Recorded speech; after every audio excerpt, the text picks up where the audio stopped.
ಅಲ್ಲ ಅಣ್ಣ ಇನ್ನೂ ಬರ್ನೇ ಇಲ್ವಲ್ಲ. ಫೋನ್ ಮಾಡಿದೆ, ಫೋನ್ ಬೇರೆ ಸ್ವಿಚ್ ಆಫ್ ಆಗದೆ, ಎಲ್ಲಿ ಬರ್ತಿದ್ದಾನೆ ಏನೋ ಕಡೆ ನನಗೆ ಬೇರೆ ಹೆದರಿಕೆ ಆಯ್ತದೆ, ಗಾಬರಿ ಬೇರೆ ಆಯ್ತದೆ. ಏನು ಮಾಡನೆ ಸೂರ್ಯವ್ರು ಬೇರೆ ಊರಿಗೆ ಹೋಗೋದಬ್ಬ ಅಂತ ಬಿಂಡೆತ್ತವ್ರೆ. ಇಲ್ಲಾಂದರೆ ನೀವು ಉಳ್ಕೊಳ್ಳಿ ನಾನು ಬರ್ತೀನಿ ಅಂತ ಬೇರೆ ಅಂತ ಕೂತವ್ರೆ. ಏನು ಮಾಡೋದು ಈಗ, ಏನು ಮಾಡನೆ ಥೂ. ಇದಾಗ ಅಣ್ಣನ ಮಾತಾಡ್ಸ್ಕೊಳ್ದೇನೋ ಹೋಗೋಕ್ಕಾಯ್ತಿಲ್ಲ. ಅಲ್ಲಿಗೆ ಹೋದ್ಮೇಲೆ ಇರಬೇಕಾಯ್ತು, ಅಣ್ಣನ ಮಾತಾಡ್ಸ್ಬಿಟ್ಟು ಅಮ್ಮಗೆ ಹೋಗ್ಬೇಕಾಯ್ತು ಅಂತ. ಇಲ್ಲ ಫೋನವ್ರೇ ಸ್ವಿಚ್ ಆಫ್ ಆಗದೆ ಹಂಗಿದ್ರೆ ಫೋನವ್ರು ಮಾಡಿಬಿಟ್ಟು ಮಾತಾಡಿವ್ರಿ. ಹೆಂಗಿದ್ದೆ ಅಣ್ಣ ಊರಿಗೆ ಹೋಯ್ತೀನಿ ಇನ್ನೊಂದು ದಿವಸ ಬರ್ತೀನಿ ಅಂತ. ಈಗ ಎತ್ತವು ಇಲ್ದಂಗೆ ಆಗೋಯ್ತು.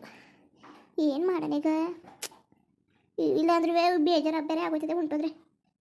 ಎಲ್ಲೋ ಒಂದು ಕಡೆ ಏನೋ ಹೆದ್ರಿಕೆ ಆಯ್ತಾಕೂತದೆ, ಆಯ್ತಾಕೂತದೆ. ಏನು ಮಾಡೋಣ ನಾನು. ಇಲ್ಲ ಅಮ್ಮಯ್ಯ ಅಣ್ಣನೇ ನೋಡ್ಕೊ ಹೋಗೋಣ, ಸೂರ್ಯವ್ರನ್ನ ಇವತ್ತು ಕಳಿಸ್ಬಿಟ್ಟು. ಏನು ಮಾಡೋದು. ಇಲ್ಲ ಸೂರ್ಯವ್ರು ಬೋದಾರೇನೋ. ನೀವು ಮೊದಲೇ ಹೇಳಿದ್ರೆ ನಾನು ಮೊದಲೇ ಹೊಂಟೋಗ್ಬಿಡೀನಿ, ಇದು ಯಾತಕ್ಕೆ ಈಗ ಹೇಳ್ತಿದ್ದೀರಿ ಅಂತ. ಏನು ಮಾಡೋದು, ಬೈಲಿ ಸೂರ್ಯರು ಸಿಕ್ಕಿಲ್ಲ. ಇಲ್ಲೇ ಉಳ್ಕೊಂಡು ಅಣ್ಣ ಸಂಜೆ ಬರ್ತಾನೆ ಮಾತಾಡ್ಸ್ಕೊಂಡು ಬೆಳಗ್ಗೆ ಬೇಕಾದ್ರೆ ಹೋಗೋದ್ರೆ ಆಯಿತು. ನಂದಿನಿ ಅವರೇ, ನಿಮಗೆ ಅಮ್ಮನ ಮನೇಲಿ ಉಳ್ಕೊಳಕ್ಕೆ ಇಷ್ಟ ಇದ್ರೆ ಇವತ್ತು ಉಳ್ಕೊಳ್ಳಿ. ಹ್ಞೂ ಸರಿ. ನೀವೇನು ಮಾಡಿರಿ, ನೀವು ಉಳ್ಕೊಂಡಿರಾ? ಇಲ್ಲ ನಂದಿನಿ ಅವರೇ, ನಾನು ಹೊರಡ್ತೀನಿ ಹೇಳಿದ್ನಲ್ಲ ಕೆಲಸ ಇದೆ ಅಂತ. ಉಳ್ಕೊಳ್ಳೋದಿಲ್ಲ ಅಂತ ಅಂದ್ಬಿಟ್ಟಲ್ವ ನಾನು ಬಂದಿದ್ದು, ಇವಾಗಲೂ ಹಂಗೆ ಉಳ್ಕೊಬಿಟ್ರೆ. ಹ್ಞೂ ಸರಿ, ಬೇಕಾದ್ರೆ ನೀವು ಹೊರಡಿ. ನಾನು ಬೇಕಾದ್ರೆ ಜಲ್ದಿ ಬೆಳಗ್ಗೆನೇ ಬರ್ತೀನಿ. ಬಂದಿನ ಕರ್ಕೊಬೋದಿಲ್ಲ ಬೆಳಗ್ಗೆನೇ? ನಾಳೆ ಬೆಳಗ್ಗೆ ಬಂದು ಕರ್ಕೊಂಡು ಹೋಗ್ಲಾ? ಬೆಳಗ್ಗೆ ಬನ್ನಿ, ಇಲ್ಲ ಸಂಜೆ ಹೊತ್ತು ಬನ್ನಿ. ಇಲ್ಲ ಸಂಜೆನೇ ಬಂದುಬಿಡಿ, ಒಂದು ಮಧ್ಯಾಹ್ನದಷ್ಟಕ್ಕೆ ಸಂಜೆ ಕೊಂಡೋಗದ. ಸೂರ್ಯವ್ರೆ ಇಲ್ಲಾಂದರೆ ಬಿಡಿ, ಏನು ಬೇಡಕತ್ತೆ, ಅಣ್ಣನ ಕೈಲೇ ಬಿಡಿಸ್ಕತ್ತೀನಿ. ಸುಮ್ಮನೆ ಅವ್ರಿಗೆ ತೊಂದರೆ, ನಾನೇ ಬಂದು ಕರ್ಕೊ ಹೋಗ್ತೀನಿ ಬಿಡಿ. ಇಲ್ಲ ಬಿಡಿ, ನಾಳೆ ಅಣ್ಣನ ಜೊತೆನೇ ಬರ್ತೀನಿ. ಸುಮ್ಮನೆ ಏನು ಮಾಡೋಕ್ಕೆ, ಸುಮ್ಮನೆ ನಿಮ್ಗೂ ಅಲ್ಲಿಂದ ತೊಂದರೆ, ಹೋಗೋಕ್ಕೆ ಒಂದು 2-3 ಗಂಟೆ ಬೇಕು. ಸುಮ್ಮನೆ ಅದಕ್ಕೆ ಅಷ್ಟೊಂದರೆ ರಿಸ್ಕು ಬೇಡಕತ್ತೆ. ಹೌದಾ, ನಾನು ಹೊರಡ್ಲಾ? ಅಲ್ಲ ಆಗಲೇ ನಿಮ್ಮ ಬಟ್ಟೆಗೆಲ್ಲವ ಸಾರು ಕಲಿಸ್ಬಿಟ್ಟಿನಿ, ಕಾಲ್ತಾವು ಹಾಗೆ ಓದಿರ ಬೇಡ. ಅಲ್ಲಿ ಬಟ್ಟೆಯವೇ ಬೀರಲ್ಲಿ ನಿಮ್ಮ ಇಲ್ಲಿಯವಲ್ಲವು ಕೊಟ್ಟನು, ಬೇರೆ ಬಟ್ಟೆ ಹಾಕೊಂಡು ಹೋಗಿ. ಸರಿ ನಂದಿನಿ ಅವರೇ, ಹುಷಾರು, ನಾನು ಹೊರಡ್ಲಾ?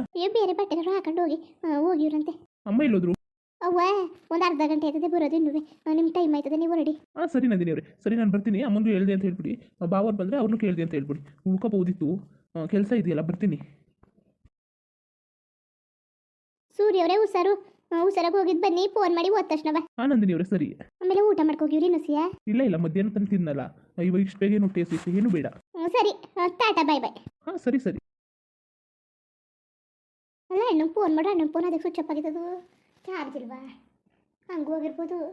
ಇಲ್ಲ ಅಣ್ಣ ಯಾವತ್ತು ಸ್ವಿಚ್ ಆಫ್ ಮಾಡ್ಕೊತಿದ್ದಿಲ್ಲ, ಯಾಕೆ ಸ್ವಿಚ್ ಆಫ್ ಮಾಡ್ಕೊಂಡು ಓಸಿ ಸಲ ಮಾಡಿದ್ನ. ಅವ್ವ ಬೇರೆ ಬರ್ತಾನೆ ಹೊರಟವನೆ ಅಂತಂತು, ಓಸಿ ಇವತ್ತಲ್ಲ ಇನ್ನೂ ಅಣ್ಣನೂ ಬರ್ನಿಲ್ಲ. ಒಬ್ಬರೇ ಹೋಗದೆ ಏನು ಮಾಡೋಣ ನಾನು. ಸೂರ್ಯವ್ರು ಬೇರೆ ಕಳಿಸಿವ್ರಿ, ಹೋಗಿದ್ದು ಬರಲಿ ಬಿಡು ಸೂರ್ಯವ್ರೆ, ಇನ್ನೇನು ಮಾಡೋಕ್ಕತ್ತದು. ನಾಳೆ ಬೇಕಾದ್ರೆ ಬಂದು ಕರ್ಕೊ ಹೋಯ್ತಾರಂತೆ, ಇಲ್ಲ ಅಣ್ಣನ ಜೊತೆನೇ ಹೋಯ್ತೀನಿ. ಅಣ್ಣ ಇಲ್ಲೋದ ಮಗ? ನಂದಿನಿ ಅವ ಏನು ಮಗ ಕಾರೇ ಕಾಣ್ತಾ ಇಲ್ವಲ್ಲ? ಸೂರ್ಯ ತಗೋಯ್ತು. ಅವ ಸೂರ್ಯವ್ರು ಊರಿಗೋದ್ರು. ಏನು ಮಾತಾಡ್ತಿದ್ದಿ ಮಗ ನೀನು? ತಮಾಸೆ ಮಾಡ್ತಿದ್ಯಾ? ನಾನೇ ತಮಾಸೆ ಮಾಡಲೇ? ತಮಾಸೆನೂ ಇಲ್ಲ ಏನೂ ಇಲ್ಲ, ಒಳ್ಳೆ ಚೆನ್ನಾಗಿ ಮಾತಾಡ್ತಾ ಕೂತಿದ್ಯಲ್ಲ ಮಗ ನೀನು. ನನ್ನ ನಾಳೆಗೆ ಬಂದು ಕರ್ಕೊ ಹೋಯ್ತಾರೆ. ಏನು ಮಾತಾಡ್ತಿದ್ದೀನಿ ನೀನು? ನಾ ಹೇಳಿಲ್ವ ನಿಮಗೆ? ಇದ್ರೆ ಇಬ್ರು ಹಿರಿ, ಹೋದ್ರೆ ಇಬ್ರು ಹೋಗಿ ಅಂತ ಅದೇ ಕಳ್ಸಕೋತಿ ನೀನು. ನಿನ್ನ ಗಂಡನೂ ಒಳ್ಳೆ ಪ್ಲಾನೆ ಮಾಡ್ಕೋಗೋನೆ ಕತೆ ಅಲ್ಲ ಕಣವ. ಏನು ಮಾತಾಡ್ತಿದ್ದಿ ನೀನು? ನಾನೇ ಹೋಗಿ ಅಂದಿದ್ದು ಅವ್ರನ್ನ, ಅದಕ್ಕೆ ನಾಳೆ ಬಂದು ಕರ್ಕೊ ಹೋಯ್ತೀನಿ ಅಂದರು. ನಾನು ಅಣ್ಣನ ಕೈಲೇ ಬಿಡಿಸ್ಕೊತೀನಿ ಅಂದೆ. ಅದೆಲ್ಲ ಇರಲಿ, ಅಣ್ಣನ ಫೋನ್ ಅದಕ್ಕೆ ಸ್ವಿಚ್ ಆಫ್ ಆಗಿದ್ದು. ಅಲ್ಲ ಚಾರ್ಜ್ ಇಲ್ವೇನೋ ಅದಕ್ಕೆ ಸ್ವಿಚ್ ಆಫ್ ಆಗದೆ. ಅದನ್ನೆಲ್ಲ ನೀನು ಬುಟ್ಟು ಹಾಕ್ಬಿಟ್ಟು ನೀನು ಅದಕ್ಕೆ ಕಳಿಸಿದಿ. ನೀನು ತಲೆಗೆಲ್ಲ ಕೆಟ್ಟೋಗಿದ್ದದ ಏನು ಮೈಗೆ ಮಂಗಿ ಹಂಗೆ ಹಾಕಿದೆಯಲ್ಲ, ಅದಕ್ಕೆ ಮಾಡ್ಕೊ ಕುತ್ಕೊಂಡದು ನಿಮ್ಮ ಸರ್ವ. ಎಷ್ಟೊತ್ತಾಯ್ತು ಹೋಗಿ ಫೋನ್ ಮಾಡಿ ಬರಲಿ ಹೋಗುವಂತೆ. ಅರ್ಧ ಗಂಟೆ ಆಯಿತು, ಸುಮಾರು ದೂರ ಹೊಂಟೋಗಿರ್ತಾರೆ, ಇನ್ನೊಂದು ಸ್ವಲ್ಪ ಬಂತಾರೆ, ಬರೋಕ್ಕಿಲ್ಲ ಬಿಡು. ಪೆದ ಮುಂದೆ ಸರಿ. ಅಣ್ಣನ ಫೋನ್ ಅದಕ್ಕೆ ಸ್ವಿಚ್ ಆಫ್ ಆಗಿದ್ದು. ದೊಡ್ಡ ಮಂಡೆ ಹಣ್ಣ ಅಂತ ಕನ್ವರ್ಸ್ತಾ ಕೂತಿದ್ಯಲ್ಲ. ನಾನು ಸುಮ್ಮನೆ ಅಂದಿದ್ದು ನಿಮ್ಮ ಅಣ್ಣ ಬರ್ತಾನೆ ಅಂತ. ಗೊತ್ತಾದ್ಮೇಲೆ ಸೂರ್ಯನು ನಿನ್ವೆ ಇಲ್ಲೇ ಉಳಿಸ್ಕೊಳ್ಳೋದ ಅಂದ್ಬಿಟ್ಟು ಏನೋ ಒಂದು ಅಂಗಡಿ ಹೋಗಿದ್ದು ಬರೋದ ಅನ್ನೋಷ್ಟೊಳಗೆ ಹಿಂಗೆ ಮಾಡಿ ಕೂರಿಸಿದ್ಯಲ್ಲ ನೀನು. ನಾನಿದ್ರೆ ನಾನು ಹೋಯ್ತಾರೆ ಅಂತ ಹೋಯ್ತೀನಿ ಅಂತ ತಲೆ ತಿಂತಿದ್ದೀರಿ ಅಂದ್ಬಿಟ್ಟು ನಾನು ಒಂದಷ್ಟು ಹೊತ್ತ ಕೂತಿದ್ಬಿಟ್ಟು ಬರೋದ ಅಂತ ಹೋದರೆ ಈ ಕೆಲಸ ಮಾಡಿ ಕಳಿಸಿದ್ಯಲ್ಲ ನೀನು. ಅಲ್ಲ ನಿಮ್ಮ ಅಣ್ಣ ಇಲ್ಲಿಗೆ ಬಂದನು, ಅವಳು ಸೌತಿ ಇಲ್ವಾ ಅವ್ನು ಹೇಳ್ತು ಮುಂದೆ, ಅವಳುವೆ ಕೂಸು ನೋಡ್ಕೊಬರಕ್ಕೆ ಹೋಗೋನೆ. ಅಲ್ಲ ಕಣವ ನಿನ್ನ ಮೊದಲು ಹೋಗ್ಬೇಕು, ಉಳಿಸ್ಕೊಳ್ಳೋಕೆ ನಾನೇ ಉಳಿಸ್ಕೊಬಿಟ್ಟ. ಅದೇ ಯಾಕೆ ಸುಳ್ಳು ಕಲ್ತಿದ್ದೀನಿ ನೀನು? ಉಡ್ಸುಳ್ಳ ನಾನೆಲ್ಲ ಸುಳ್ಳು ಕಲ್ತಿದ್ದಾನು? ಏನು ಅರ್ಥ ಆಯ್ಕಿಲ್ಲ ಏನುವೆ. ಹೊಸಿ ಅರ್ಥ ಮಾಡ್ಕೊಳ್ಳೋದ ಮುಟ್ಟದನ್ನಕ್ಕಿಲ್ಲ, ಎಲ್ಲರೂ ಬಾಯ್ಬಿಟ್ಟು ಬೊಗಳ್ಬೇಕು, ಎಲ್ಲರೂ ಹಾಳು ಮಾಡ್ಕೊಳ್ಳೋಗ್ಬಿಟ್ಟಲ್ಲ. ನಾನು ಇವತ್ತು ನಿನ್ನುವೆ ಸೂರ್ಯನ ಹೊಟ್ಟಿಲಿ ಇಸ್ಕೊಳ್ಳೋದ, ಆ ಬಿತ್ರಿ ಜೊತೆಗೆ ಬೇಡ, ಆರಾಮಾಗಿರ್ಲಿ, ಗಂಡ ಹಿಡ್ತೀರಿ ಇಬ್ರು ಹೊಟ್ಟಿಲಿ ಅಂತ ನಾನಂದರೆ ಇವಳು ನೋಡು ಎಲ್ಲನೂ ಹೇಳ್ಕೊಡ್ಬೇಕು ದಡ್ಡ ಮುಂಡೆಗೆ. ಅವ ನನಗೇನು ಗೊತ್ತು ನೀನು ಹಿಂಗೆ ಮಾಡಿದಿ ಅಂತ. ಹೋಗವ ನೀನು ಹೊತ್ತಾಗಿ. ನಾನೇನು ಅಣ್ಣ ಇಲ್ಲಿಗೆ ಬಂದಿದ್ದೇನೆ, ಇನ್ನು ಫೋನ್ ಸ್ವಿಚ್ ಆಫ್ ಆಗೋದಲ್ಲ ಅಂತ ನಾನಂದರೆ. ಅಲ್ಲ ಆಗಲೇ ಹೇಳ್ದವನು, ಫೋನ್ ಚಾರ್ಜ್ ಇಲ್ಲ ಕಣವ, ಮನ್ಗೋದ್ಮೇಲೆ ಚಾರ್ಜ್ ಹಾಕೊಂಡು ಮಾಡ್ತೀನಿ, ತಲೆಗೆಲ್ಲ ಕೆಡ್ಸ್ಕೊಬೇಡ ಅಂತ. ಒಂದು ಗಳಿಗೆ ಇರೋ ಕೆಲಸ ಎಲ್ಲ ಹಾಳು ಮಾಡ್ಕೊಬಿಟ್ಟೆ ನೀನು. ಇರೋ ಕೆಲಸ ಎಲ್ಲನೂ ಏನು ತಲೆಗೆಲ್ಲ ಕೆಟ್ಟೋಗಿರೋದ ನಿನಗೆ ತಲೆ? ಅದು ಹಾಕಂಗೆ ಆಗ್ತಾಯಿದ್ದೀನಿ ನೀನು. ಹೇಳಿದ ಅರ್ಥ ಮಾಡ್ಕೊಳಕ್ಕಿಲ್ಲ, ಕುಲ ಮಾಡ್ಕೊಳಕ್ಕಿಲ್ಲ, ಏನೂ ಇಲ್ಲ. ನೀನು ಬಡ್ಕೊಂಡು ಸಾಯ್ಬೇಕಲ್ಲ ನಾವು. ಫೋನ್ ಮಾಡೋದಂದ್ರೆ ಸುಮಾರು ದೂರ ಹೊಂಟೋಗೋರೆ ಕರವ.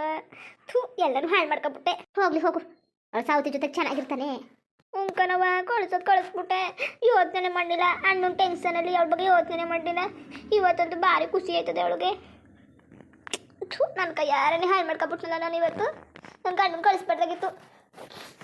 ಏನು ಮಾಡೋದು? ಹೆಂಗಾರ ಬಾಬು ನೀನು ಸರಿಯಾಗೆ ಮಾಡಿದ್ದೆ ನಾನೇ. ನಂದಿನಿ ಅವರು ಪಾಪ ಅವ್ರ ಅಮ್ಮ ಅಣ್ಣನ ಜೊತೆ ಇರೋದಕ್ಕೆ ತುಂಬ ಇಷ್ಟಪಡ್ತಾ ಇದ್ರು. ಇಲ್ಲೇನು ಮಾಡೋದು, ನಾನು ಅವ್ರ ಜೊತೆ ಇರೋಕ್ಕಾಗೋದಿಲ್ಲ. ರುಕ್ಮಿಣಿಯವರೊಬ್ಬರನ್ನೇ ಬಿಟ್ಟಿದ್ದೀನಿ. ನಡೆ, ಇಲ್ಲಿ ಕೆಲಸಕ್ಕೆ ಡ್ಯೂಟಿಗೆ ಬೇರೆ ಹೋಗಬೇಕು. ಏನು ಮಾಡೋದು? ಸೊ ಬಿಟ್ಬಿಟ್ಟು ಬಂದಿದ್ದೀನಿ. ಅವರು ಖುಷಿಯಾಗಿದ್ದು ಬಿಡಿ, ಇನ್ನೊಂದು 4-5 ದಿನ, ಒಂದು ವಾರನ ಇದ್ಬಿಟ್ಟು ಬರಲಿ. ಅದಕ್ಕೇನಂತೆ, ಏನು ಕೆಲಸ ಇದೆ? ಏನೋ ಅವರು ಅಮ್ಮವ್ರ ಮನೆ ಇರಬೇಕು ಅಂತ ಆಸೆ ಪಟ್ಟಿದ್ರೇನೋ, ಆದರೆ ನನ್ನ ಜೊತೆಗೆ ಹೇಳ್ಕೊಂಡಿರಲಿಲ್ಲ. ನಾನು ರೀ ಅಂದ ತಕ್ಷಣ ಅವ್ರು ತುಂಬ ಖುಷಿಯಾಗೋದ್ರಲ್ಲ. ಇರಲಿ ಬಿಡಿ, ಆರಾಮಾಗಿ ಇದ್ಬಿಟ್ಟು ಬರಲಿ. ಪಾಪ ರುಕ್ಮಿಣಿ ಅವ್ರಿಗೂ ಅಮ್ಮ ಅಂತ ಇದ್ದಿದ್ರೆ, ಅವ್ರ ಅಮ್ಮ ಎಲ್ಲ ಚೆನ್ನಾಗಿ ಮಾತಾಡ್ತಿದ್ದಿದ್ರೆ ಅವ್ರ ಅಮ್ಮನ ಜೊತೆ ತುಂಬ ಚೆನ್ನಾಗಿರ್ತಾ ಇದ್ರು ಏನು. ರುಕ್ಮಿಣಿ ಅವ್ರ ಜೊತೆಗೇನು ಅವರಮ್ಮ ಅವರಪ್ಪ ಎಲ್ಲ ತುಂಬ ಚೆನ್ನಾಗಿರ್ಬೇಕಿತ್ತು. ತುಂಬ ಚೆನ್ನಾಗಿರೋದು. ಅವ್ರಿಗೂ ತುಂಬ ಬೇಜಾರಾಗ್ತಾ ಇರುತ್ತೆ ರುಕ್ಮಿಣಿ ಅವ್ರಿಗೂ. ಅವರಮ್ಮ ಚೆನ್ನಾಗಿ ಮಾತಾಡ್ಸೋದಿಲ್ವಲ್ಲ, ಅದಕ್ಕೆ ನೋಡೋಣ ದೇವ್ರು ಯಾವತ್ತಾದ್ರೂ ಸರಿ ಮಾಡ್ಬೋದೇನೋ. ರುಕ್ಮಿಣಿ ಮಲ್ಗಲಿಗೆ ಬಿಟ್ಟಿದ್ದಾರಾ? ಇಲ್ಲ ಕೆಲಸ ಮಾಡ್ತಿದ್ದಾರಾ? ಏನು ಮಾಡ್ತಿರ್ಬೋದು? ಅಲ್ಲ, ಇಷ್ಟು ಲೇಟ್ ಮಾಡ್ಕೊಂಡು ಬರೋದಾ ನೀವು? ಇಷ್ಟೊತ್ತಾಯ್ತಲ್ಲ, ನಾನು ನಿಮಗೋಸ್ಕರ ವೆಯ್ಟ್ ಮಾಡಿ ಸಾಕಾಯ್ತು. ಎಲ್ಲಿ ಅವಳು ಕಾಣಿಸ್ತಾನೆ ಇಲ್ಲ? ಆಚೆ ಬರ್ತಾ ಇದ್ದಾಳಾ? ಇಲ್ಲ ರುಕ್ಮಿಣಿ, ಅವರು ಅಲ್ಲೇ ಉಳ್ಕೊಂಡ್ರು. ಏನು ಹೇಳ್ತಿದ್ರಾ? ಹೌದು, ಅವ್ರ ಅಮ್ಮನ ಮನೇಲಿ ಒಂದಿನ ಇದ್ಬಿಟ್ಟು ಬರ್ತೀನಿ ಅಂತ. ನನಗಂತೂ ತುಂಬ ಖುಷಿ ಆಗ್ತಾ ಇದೆ. ನಿಜವಾಗ್ಲೂ ಉಳ್ಕೊಬಿಟ್ಲಾ? ಅಯ್ಯೋ ದೇವ್ರಿ, ನಾನಂತೂ ಉಳ್ಕೊಳ್ಳೋದೇ ಇಲ್ಲ ಅನ್ಕೊಂಡಿದ್ದೆ. ಇನ್ನು ಎಷ್ಟು ದಿನ ಬರೋದಿಲ್ವೋ ಏನೋ. ನನಗಂತೂ ತುಂಬ ಖುಷಿ ಆಗುತ್ತೆ ಅವಳಿಲ್ಲ ಅಂದರೆ ಮನೇಲಿ. ಅಲ್ಲ ರೀ, ಯಾಕೆ ಒಬ್ಬಳನ್ನ ಅಲ್ಲಿ ಬಿಟ್ಟು ಬಂದ್ರಿ? ಅವ್ರ ಅಣ್ಣ ಇನ್ನೂ ಬಂದಿರಲಿಲ್ಲ. ಅವ್ರ ಅಣ್ಣನ ಮಾತಾಡ್ಸ್ಕೊಂಡು ಬರಬೇಕು ಅಂದ್ಬಿಟ್ಟು ಅವ್ರು ಅಲ್ಲೇ ಉಳ್ಕೊಂಡ್ರು. ನಾಳೆ ಏನಾದರೂ ಕರ್ಕೊಂಡು ಬರಬೇಕು. ಅಲ್ಲ, ಮತ್ತೆ ನೀವೇ ಹೋಗಿ ಕರ್ಕೊಂಡು ಬರ್ಬೇಕಾ? ಏನು ನಾನೇನು ಗ್ಯಾರಂಟಿಯಾಗಿ ನಾನೇ ಹೋಗೋದಿಲ್ಲ ಕರ್ಕೊಂಡು ಬರೋದಕ್ಕೆ. ಅವ್ರ ಅಣ್ಣನ ಜೊತೆ ಏನಾದರೂ ಬಿಡಿಸ್ಕೊತಾರಂತೆ. ನನ್ನೇನು ಕರೆಯೋದಿಲ್ಲ. ಅಣ್ಣನೇ ಬಂದರೆ ಅಣ್ಣನ ಜೊತೆ ಬಿಡಿಸ್ಕೊತೀನಿ ಅಂತ, ತೊಂದರೆ ಏನು ಬೇಡ ಅಂತ ಹೇಳಿದ್ರು. ಇನ್ನೇನು ಮಾಡಿದ್ರಿ? ಊಟ ಮಾಡಿದ್ರಾ ನೀವು? ಊಟ ಎಲ್ಲ ಇರಲಿ, ಕೂತ್ಕೊಳ್ಳಿ. ತುಂಬ ಸುಸ್ತಾಗ್ಬಿಟ್ಟಿದ್ದೀರಾ ಅನ್ಸುತ್ತೆ. ಅಲ್ಲ, ನೀವು ಬೇರೆ ಡ್ರೆಸ್ ಅಲ್ಲಿ ಹಾಕೋಗಿದ್ದು ಇದ್ಯಾವುದು? ವೈಟ್ ಬಟ್ಟೆ ಮೇಲೆ ಸ್ವಲ್ಪ ಸಾಂಬಾರು ಚೆಲ್ಬಿಡ್ತಲ್ಲ, ಅದು ಹೆಂಗೆ ಹಾಕೋಬರೋದು? ಗಲೀಜಾಗಿತ್ತಲ್ಲ ಅಂದ್ಬಿಟ್ಟು ಬೇರೆ ಚೇಂಜ್ ಮಾಡ್ಕೊಬಂದೆ. ಎಲ್ಲ ಇದ್ದೋ ಬಟ್ಟೆಗಳು. ಹೌದಾ? ಸರಿ, ಕೂತ್ಕೊಳ್ಳಿ. ಹಾಗೆ ನಿಂತಿದ್ದೀರಲ್ಲ, ನಿಮಗೆ ಕಾಫಿ ಏನಾದರೂ ಮಾಡ್ಕೊಬಂದು ಕೊಡ್ಲಾ? ಏನಿಲ್ಲ, ಏನು ಫ್ರೀ ಇದ್ದರೆ ಮಾಡ್ಕೊಡಿ, ಇಲ್ಲಾಂದ್ರೆ ಇಲ್ಲ. ಅಯ್ಯೋ ಅದೇನತ್ತೆ, ಮಾಡ್ಕೊಬಂದು ಕೊಡ್ತೀನಿ ಬಿಡಿ. ಅಲ್ಲ, ನನಗಂತೂ ಇವತ್ತು ತುಂಬ ಖುಷಿ ಆಗ್ತಾ ಇದೆ. ನಾನು ನಿಜವಾಗ್ಲೂ ಎಕ್ಸ್ಪೆಕ್ಟೇ ಮಾಡಿರಲಿಲ್ಲ. ನಾನೆಲ್ಲೋ ಅವಳು ಏನಾದರೂ ನಾಟಕ ಮಾಡಿ ಅಲ್ಲೇ ಉಳ್ಗಿಳ್ಕೊಬಿಡ್ತಾರಲ್ಲ ಸೂರ್ಯನ ಅಂತ ಭಯ ಪಟ್ಕೊಬಿಟ್ಟಿದ್ದೆ. ಏನೋ ಸೂರ್ಯ ಅವ್ರು ಬಂದಿದ್ದಾರಲ್ಲ, ಏನಪ್ಪ ಏನು ಉಳ್ಕೊಂಡಿದ್ದಾಳಲ್ಲ, ಸೂರ್ಯ ಅವ್ರು ಬಂದಿದ್ದಾರಲ್ಲ, ಅದೇ ನನಗೆ ತುಂಬ ಖುಷಿ. ಅದು ಬೇರೆ ಹೋಗ್ಬೇಕಂತ ಅವಳನ್ನ ಬೇರೆ ಕರ್ಕೊಂಡು ಬರೋದಕ್ಕೆ ಬಂದ್ರೆ ಆಗೋದಿಲ್ವಾ? ಇವಾಗ ಬಿಟ್ಬಿಟ್ಟು ಬಂದುಬಿಟ್ಟು ಇನ್ನು ನಾಳೆ ಮತ್ತೆ ಕರ್ಕೊಂಬರೋಕೆ ಹೋಗ್ಬೇಕಲ್ಲ. ಅದ್ಯಾವ ಹುಚ್ಚಿ ಇವ್ರಿಗೆ? ಅಲ್ಲೇನು 2-3 ಅವರ್ಸ್ ಇದೆ ಅದು ಹೋಗಿ ಬರೋದಕ್ಕೆ. ನಾವು ಹೋಗೋಕೆ 3 ಗಂಟೆ, ಬರೋಕ್ಕೆ 3 ಗಂಟೆ, 1 ಗಂಟೆ ಸ್ಪೆಂಡ್ ಮಾಡಿದ್ರೆ 5 ಗಂಟೆ ಟೈಮ್ ಆಗುತ್ತೆ. ಸುಮ್ಮನೆ ಅವಳಿಗೋಸ್ಕರ ಅಲ್ಲಿ ಕರ್ಕೊಂಡು ಬರೋಕ್ಕೆ 5 ಗಂಟೆ ಸ್ಪೆಂಡ್ ಮಾಡಬೇಕು. ಬರ್ತಾಳೆ ಅವ್ರ ಅಣ್ಣನ ಜೊತೆನೋ ಅವ್ರ ಅಮ್ಮನ ಜೊತೆನೋ. ಅದೆಲ್ಲಕ್ಕಿಂತ ಹೆಚ್ಚಾಗಿ ಬರದೇ ಹೋದರೆ ತುಂಬ ಚೆನ್ನಾಗಿರುತ್ತೆ. ಉಳ್ಕೊಳ್ಳಿ, ಇನ್ನೊಂದು 15 ದಿನ, ತಿಂಗಳು ಪರ್ಮನೆಂಟಾಗಿ ಮನೇಲೆ ಉಳ್ಕೊಬಿಡ್ಲಿ. ಸೂರ್ಯ ಅವರು ಟೀ ಕೇಳಿದರೆ ಸ್ಟ್ರಾಂಗಾಗಿ ಒಂದು ಟೀ ಮಾಡ್ಕೊಟ್ಬಿಡ್ತೀನಿ. ಕಾಫಿ ಅಲ್ವಾ? ಅಯ್ಯೋ ಕಾಫಿನೋ ಟೀನೋ ಯಾವುದೋ ಒಂದು ಕೊಟ್ಟರಾಗುತ್ತೆ. ಸೈಡ್ಸ್ಗೆ ಏನು ಕೊಡಲಿ ಇವ್ರಿಗೆ? ಏನು ಕೊಡಲಿ? ಮಿಕ್ಸ್ಚರ್ ಇದೆ, ಬಿಸ್ಕೆಟ್ ಇದೆ, ಮತ್ತು ಚಕ್ಲಿ ಕೋಡ್ಬಳೆ ಎಲ್ಲ ಇದೆ. ಏನು ಕೊಡೋದು ಕೇಳ್ತೀನಿ. ಏನು ಬೇಕು ನಿಮಗೆ ಟೀ ಜೊತೆ ಅಂತ? ಬಿಸ್ಕೆಟ್ನೇ ಕೊಡ್ತೀನಿ ಬಿಡಿ, ತುಂಬ ಚೆನ್ನಾಗಿರೋದು. ಶುಗರ್ಲೆಸ್ ಬಿಸ್ಕೆಟ್ ಕೊಡ್ತೀನಿ, ಹೆಲ್ತ್ ಕೊಡ್ತೀನಿ. ಸದ್ಯ ಸೂರ್ಯ ಅವ್ರ ಜೊತೆ ಒಬ್ಬರ ಜೊತೆ ಇರೋಕ್ಕೆ ಅವಕಾಶ ಸಿಗ್ತಲ್ಲ, ಇವಳು ಇಲ್ಲವೇ ಇಲ್ಲ. ನನಗಂತೂ ಯಾರಿಗೆ ಹೇಳ್ಕೊಳ್ಳಿ ನನ್ನ ಸಂತೋಷನ, ಯಾರಿಗೂ ಹೇಳ್ಕೊಳ್ಳೋಕ್ಕಾಗಲ್ಲ ಸಂತೋಷ ಆಗ್ತಿದೆ ನನಗೆ. ಏನಪ್ಪ ಅವಳು ಇಲ್ಲದೆ ಹೋದರೆ ಒಂಥರ ನೆಮ್ಮದಿ. ಅವಳು ಒಂದು ಮೂಲೆಯಲ್ಲಿ ಬಿದ್ದಿರಲಿ, ನನ್ನ ಕಣ್ಣು ಮುಂದೆ ನನಗೆ ಆಗೋದಿಲ್ಲ. ಬೇಕಾದ್ರೆ ದೂರ ಇದ್ಬಿಡ್ಲಿ, ಚೆನ್ನಾಗಿರಲಿ ಅವಳು. ಆದರೂ ನನಗೆ ಯಾಕೋ ಏನೋ ತುಂಬ ಖುಷಿ. ಮುಂದುವರಿಯುವುದು. ಹಂಗೆ ವಿಡಿಯೋ ಹೆಂಗಿತ್ತು ಅಂದ್ಬಿಟ್ಟು ದಯವಿಟ್ಟು ಕಮೆಂಟ್ ಮಾಡಿ ತಿಳಿಸಿ. ಇನ್ನು ನಮ್ಮ ಚಾನಲ್ಗೆ ಸಬ್ಸ್ಕ್ರೈಬ್ ಮಾಡ್ಕೊಂಡಿಲ್ಲ, ದಯವಿಟ್ಟು ಸಬ್ಸ್ಕ್ರೈಬ್ ಮಾಡ್ಕೊಂಡು ನೋಡಿ. ಹಂಗೆ ಎಲ್ಲರಿಗೂ ಸಪೋರ್ಟ್ ಮಾಡಿ. ಎಲ್ಲರಿಗೂ ಧನ್ಯವಾದಗಳು, ನಮಸ್ಕಾರ. ಇಷ್ಟ ಆದರೆ ಲೈಕ್ ಕೊಟ್ಬಿಡಿ. ಬರೋದ ಮತ್ತೆ.